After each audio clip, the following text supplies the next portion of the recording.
one of these days I'm choosing leave. Man, I look rough today.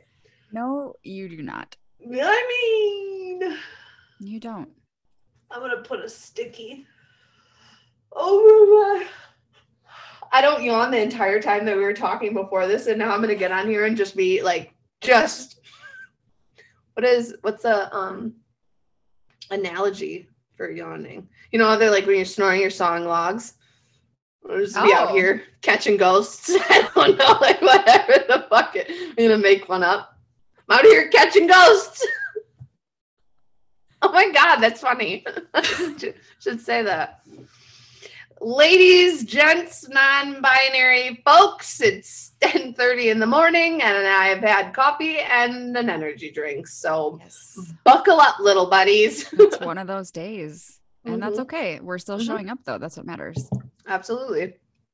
Gotta make sure my phone is on silent now that I'm thinking about that. We are showing up. And we're showing up for episode 49. Yes, ma'am. I feel like drum roll. I'll see if I can put one in there. I wanted to just go through the whole episode until we hit 50. And then like at the beginning of 50, it's episode 49. Today is a listener request. We're going to talk about the original topic was how to not be a reactive parent, right? And we are broadening that because not everybody is parents. Not everybody wants to be parents.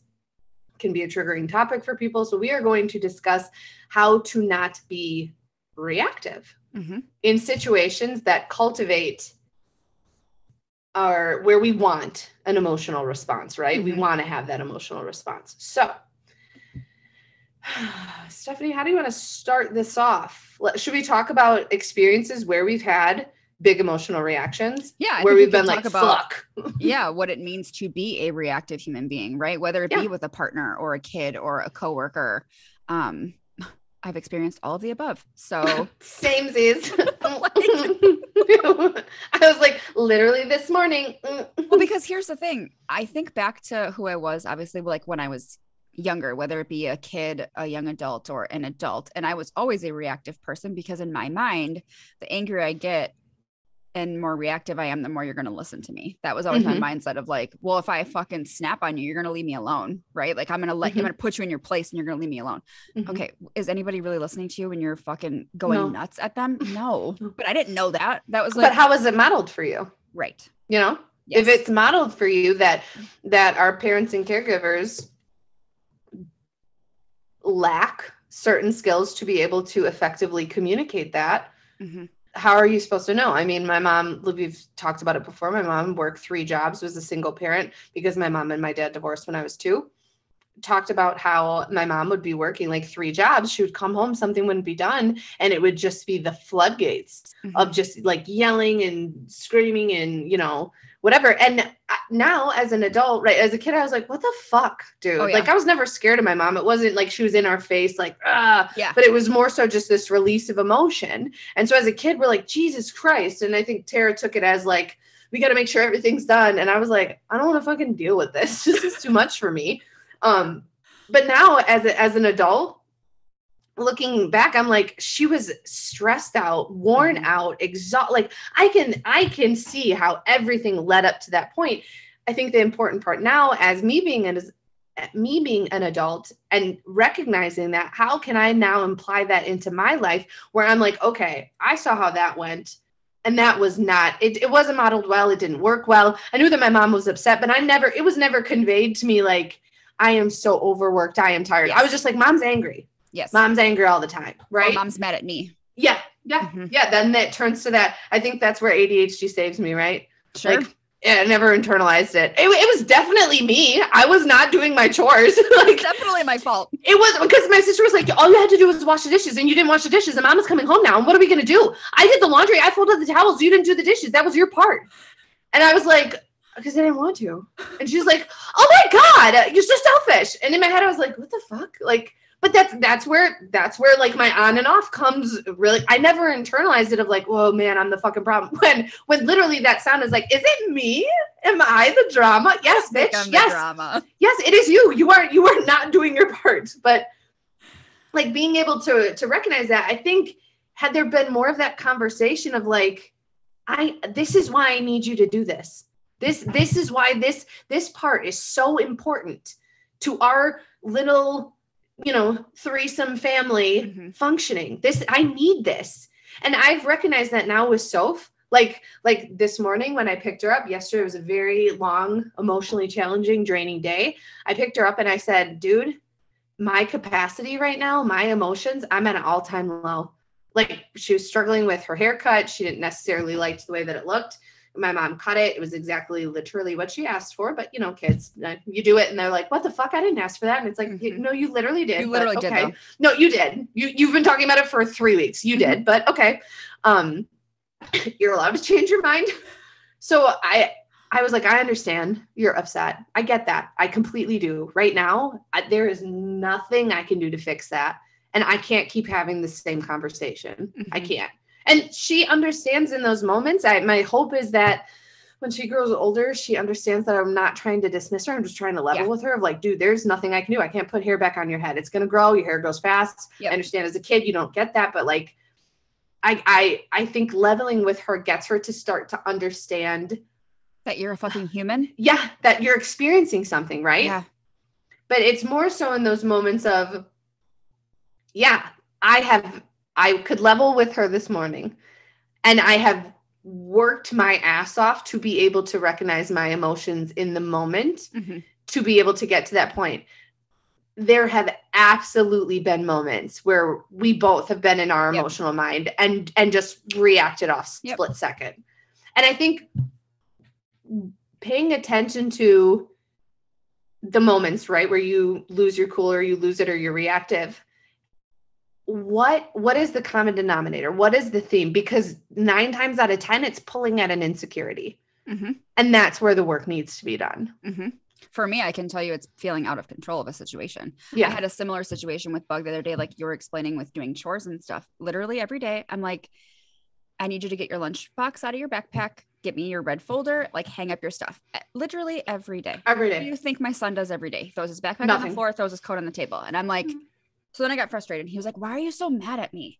And I was like, honey, I'm not mad at you. I'm just so tired of doing everything myself. And you know what he said? He was like, here, mom, give me my folder. I'll put it in my backpack. It's one less thing you have to do. I'll put my shoes in my backpack. Like, he heard me, right? Yes. But instead I could just be like, why the fuck can't you do what I'm asking you to Why do? can't you listen? I have done before where I'm like, I don't understand why you can't listen to me. I don't understand why I have to repeat myself 75 times, because when my cup is overflowing with stress, that's my go-to response. And like you said, I'm working really hard to not do that because my son is like me and he does internalize that stuff. And then he does feel like it's his fault or like he's bad. And I don't want that.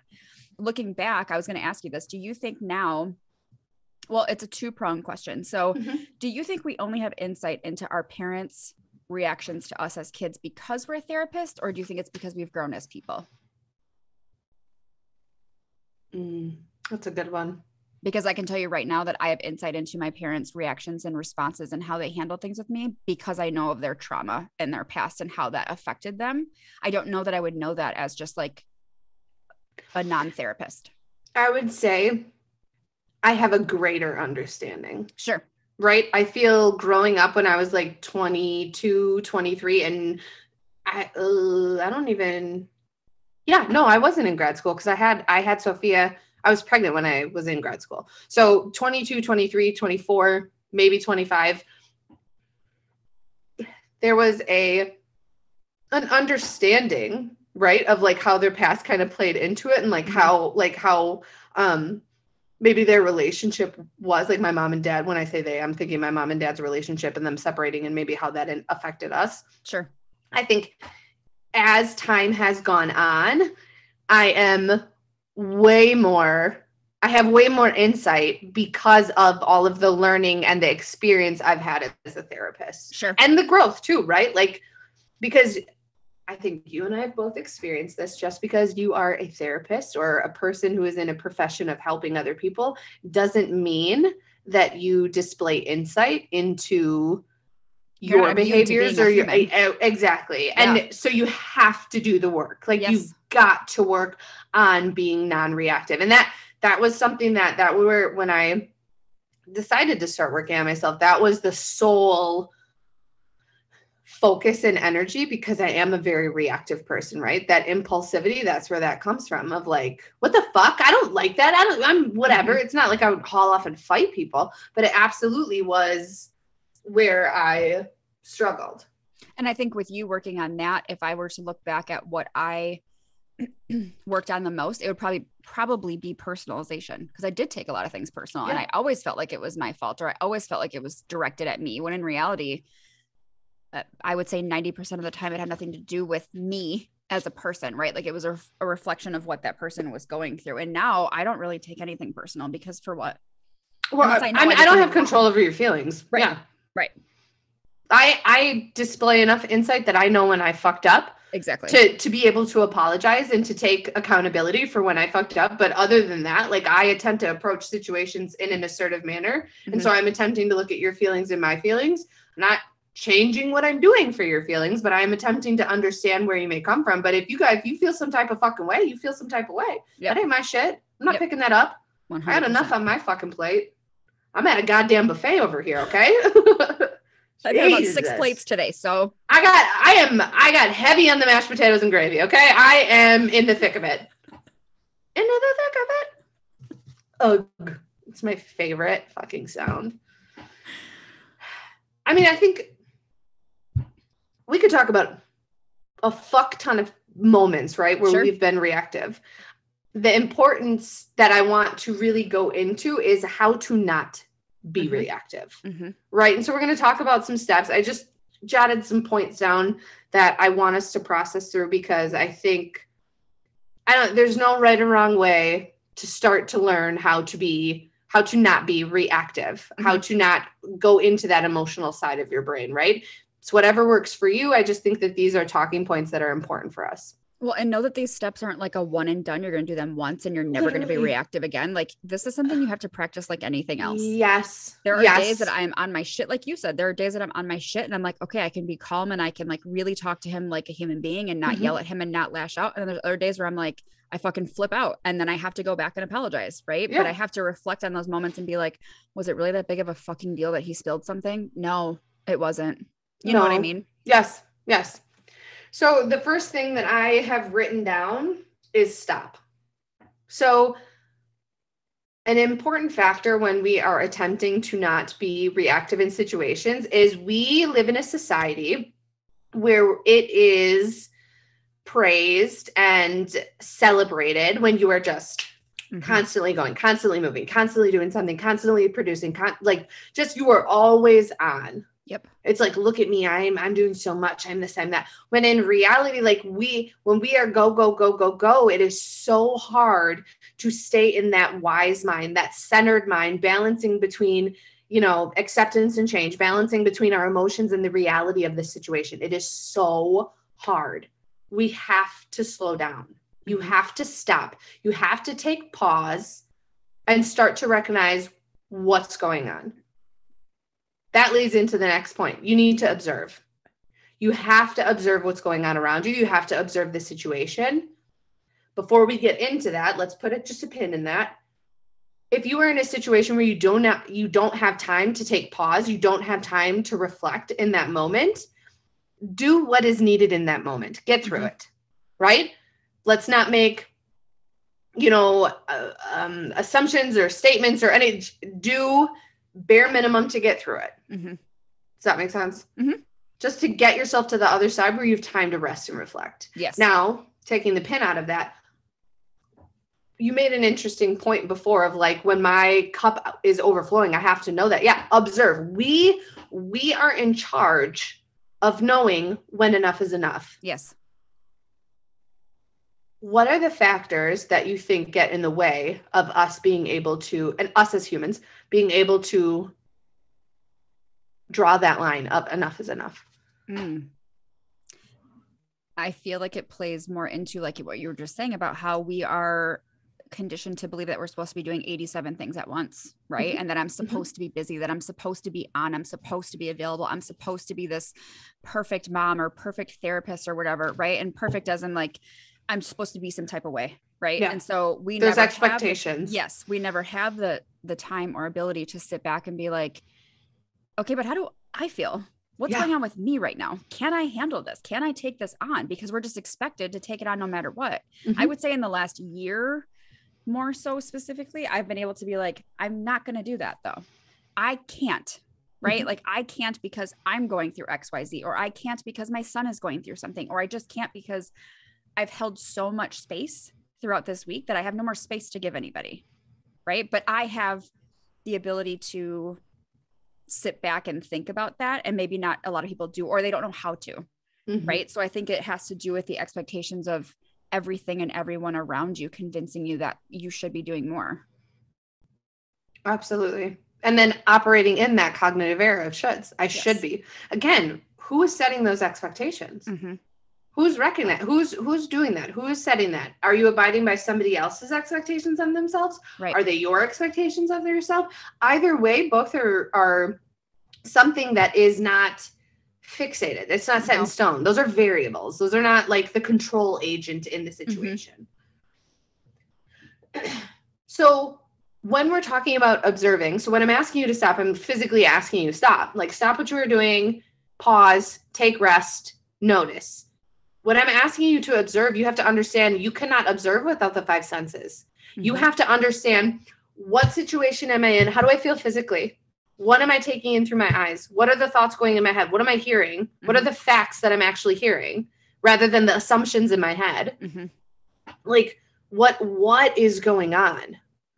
Observe. You cannot, if we are not present in that moment, you can't observe. That is why it is important that first point is you have to stop. You have to take a pause, take a moment, rest.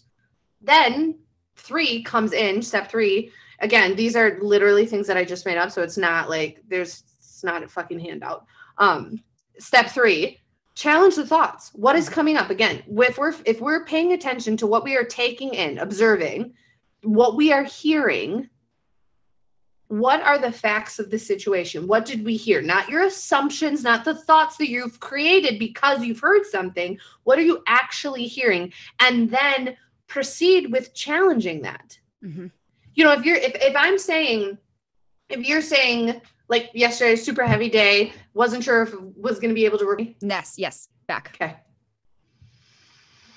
So yesterday was a heavy day. And I said, yes, yesterday was a heavy day. And if you had said like, well, we did have some sort of conversation about this, right? Of like, well, we have to record. We need, we only have one more week in the tank or whatever it was. I can hear that and then take a negative tone to it because I'm in my emotional mind, because it's been an emotional day, and project, Steph thinks I'm not showing up for the podcast. Steph thinks that I'm blah, blah, blah, blah, blah, blah, blah, blah. But because I knew yesterday was a heavy emotional day, I knew that I had, I have that filter on, right? I'm exhausted. My emotions are done. And I have to pay attention to, that's the facts. That's not somebody's emotion or projection or any of that. It's the facts. We've got one in the tank and we need to have something else to record, period. It just is what it is. That's the reality of the situation. And so if we record later, there was no, well, we really need to record and blah, blah, blah. It literally was facts. Had I not paused, then I'm going to take that assumption and run with it. Steph thinks I'm lazy. I'm not even going to show up. What's the point? Blah, blah, blah. Like all of these things that it could have spiraled into. Which is interesting though, because then when I said, hey, if you want to pause recording, we can. And you were like, no. And I was like, okay. Because I didn't want you to feel like I was pushing you to do something that you didn't have the emotional capacity to do. I was like, I'm not going to be that fucking person. Right. And I didn't feel that at all. I'm saying if though we had not done the work, or we haven't done the work on ourselves, that would be such an easy example to go into. Steph thinks I'm lazy. Steph thinks this, blah, blah, blah. And then operating in that emotional mind for what? That's not what was fucking said, dude. Or how could she have this expectation of me when she knows how much stress I'm going through right now? Literally. Right? And there was no fucking expectation. It was a factual statement of, dude, we've got one episode in the tank. Yeah. We're going to have to record at some point. What the fuck? Like, somebody's got to call attention to it. We're going to have to meet at some point. That's the reality of being a business owner, dude. Literally. Hey, your boss emails you. I need to talk to you. I'm getting fired. Today's the day. Gone. I'm homeless. Like, that is another one that so many people experience, right? Of if we're not, stop, observe. Okay, I got an email from my boss. I can reflect on the past couple of days. Nobody's talked to me about anything. There's been no incidents. I'm doing my job. I'm meeting my deadlines. Okay. Mm-hmm. Those are the facts. That's the facts of the situation, right? I can't make any assumptions because that's going into then this fortune telling of like, well, this could be this. Yeah, right. Yeah. So challenge the thoughts. Here are the facts of the situation. I don't know what's going to happen in the future. It does me no good to build bridges of anxiety to shit in the future that I don't have control over. Yep. Okay. So, and then step 4, my thought process would be remove yourself from the situation, right? So like, I think it's you're at a T or a fork in the road, right? Sure. We can either understand that our thoughts are fucked up and challenge those thoughts, you know, stop, observe, recognize what the facts are, recognize what our assumptions are, our judgments, put them to the side and stick with the facts. And, or we can recognize, okay, so for example, that the situation that I was just talking about with you and me, had you been like, well, we really need to record, I really need you to show up, blah, blah, blah, blah, blah. I'm going to remove myself from that situation. Sure. I'm not going to keep myself. Yeah. I'm not going to keep myself in a position where somebody is projecting their anxieties or fears, because that's what it would be. Sure. Not, again, Stephanie did not say any of this. Right. This is just an easy example to pull from.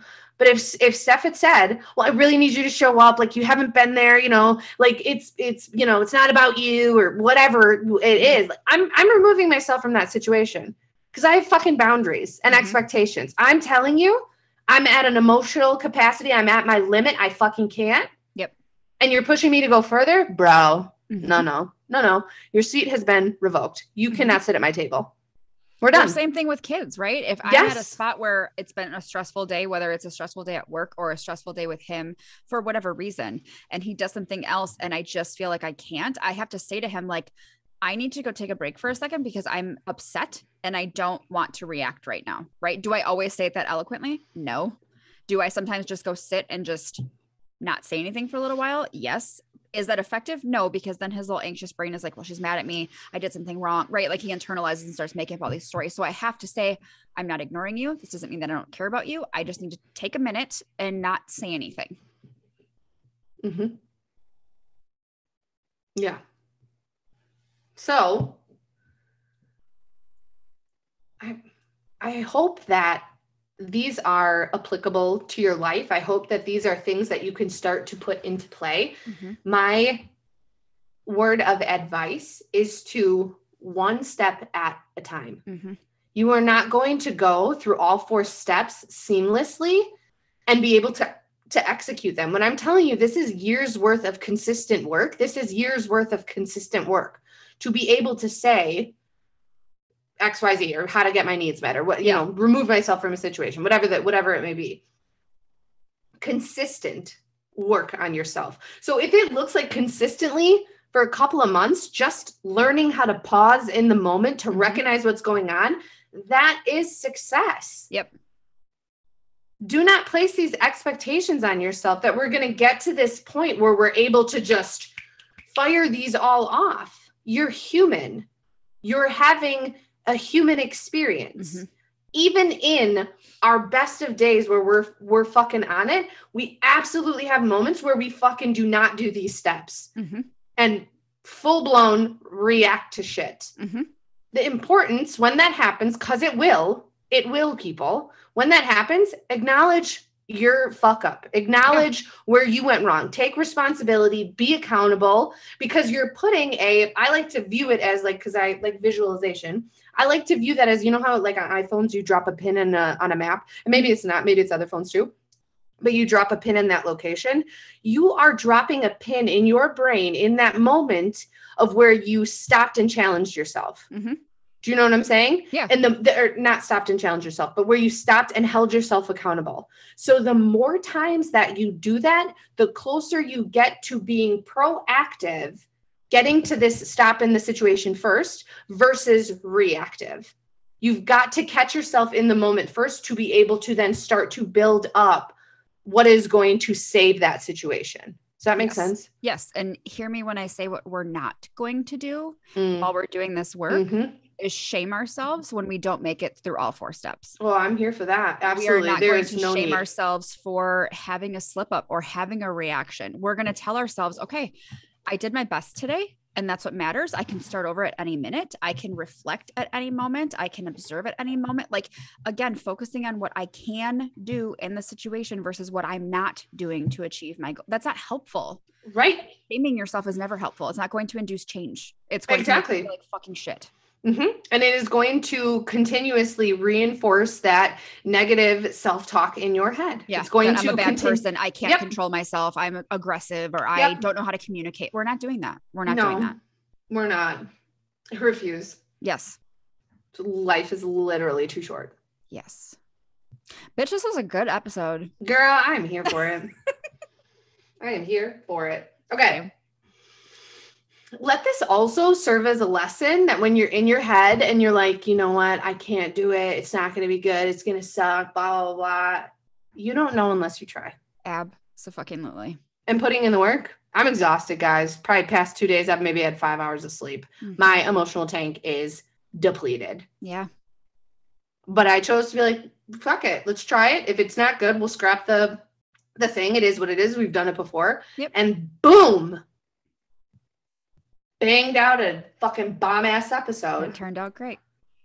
If you have any questions about the episode, if there's a specific question that pertains to this that you want answered, message us. You are not the only person who is thinking it. I can promise you that. Yes. And I think that it would be helpful for us to get those questions and we can answer them on our story or in a post or something for you guys to be able to learn from each other, right? Yeah. So if you have any questions, concerns, comments, we are at Rewriting Her Story on Instagram and YouTube. We are Rewriting Her Story Rewriting Her Story Podcast. Yep. Did I say that? I don't think I did. No, but Rewriting Her Story Podcast on Gmail, YouTube, and Instagram. Steph is at SpookyFitMom13. I am at BEA_XO11. Let us know what you think. Like, share, subscribe. And next time, guys, it's going to be the big 5-0. Oh my God. So crazy. I'm fucking excited. That's so crazy. Yes. Okay. Message us. Also topics. We love them. Send them. Because this was suggested. Literally, what are we recording this on? The 11th? This was suggested 4 days ago. And look we're recording it right now. So understand that we are responsive. Yes. Okay? Until next time, guys. We love you guys. Love you. Bye. Bye.